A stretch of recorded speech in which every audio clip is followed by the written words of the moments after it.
আপনারা মেসেঞ্জারে কাউকে ভিডিও কল বা অডিও কল করলে কল যাচ্ছে না এবং এই সমস্যাটি দেখা দিচ্ছে।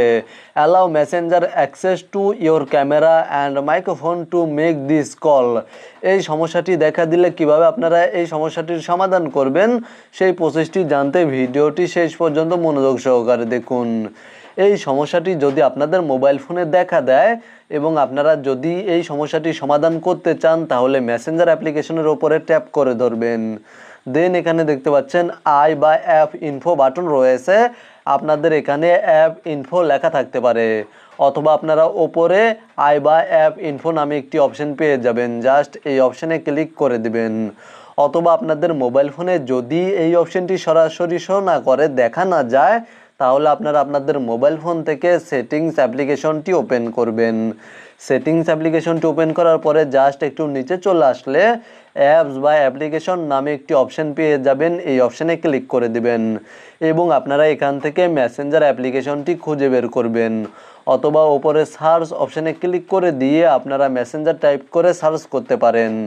মেসেঞ্জার টাইপ করে সার্চ করলে আপনারা মেসেঞ্জার অ্যাপ্লিকেশনটি পেয়ে যাবেন এবং মেসেঞ্জার অ্যাপ্লিকেশনটি ওপেন করবেন।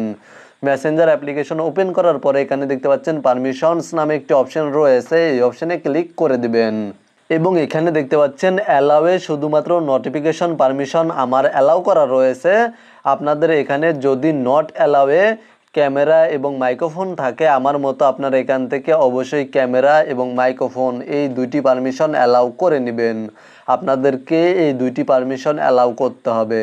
আপনারা জাস্ট নট অ্যালাউয়ে থাকা বা ডোন্ট অ্যালাউয়ে থাকা ক্যামেরা পারমিশনে ক্লিক করবেন, এখান থেকে অ্যালাউ করে দিবেন। দেন এখান থেকে ব্যাক করে দিবেন এবং মাইক্রোফোনে ক্লিক করার পরে এই পারমিশনটিও অ্যালাউ করে দিবেন। এবং আপনারা যদি মেসেঞ্জারের মাধ্যমে কাউকে ফটো ভিডিও পাঠাতে চান, সেন্ড করতে চান, তাহলে এখান থেকে ফটোস অ্যান্ড ভিডিওস এই পারমিশনটিও অ্যালাউ করে দিবেন। জাস্ট এই পারমিশনগুলো অ্যালাউ করার পরে আপনারা মেসেঞ্জারে চলে যাবেন। মেসেঞ্জার অ্যাপ্লিকেশনটি ওপেন করে মেসেঞ্জারে যাওয়ার পরে আপনারা যে কোনো অ্যাকাউন্টে কল করলে দেখতে পাবেন আপনাদের সমস্যার সমাধান হয়ে গিয়েছে এবং অডিও বা ভিডিও কল যাচ্ছে। মূলত আপনারা ভিডিওতে দেখানো এই নিয়মগুলি ফলো করবেন, তাহলে সমাধান পেয়ে যাবেন। ভিডিওটি দেখে উপকৃত হয়ে থাকলে অবশ্যই কমেন্টে জানাবেন।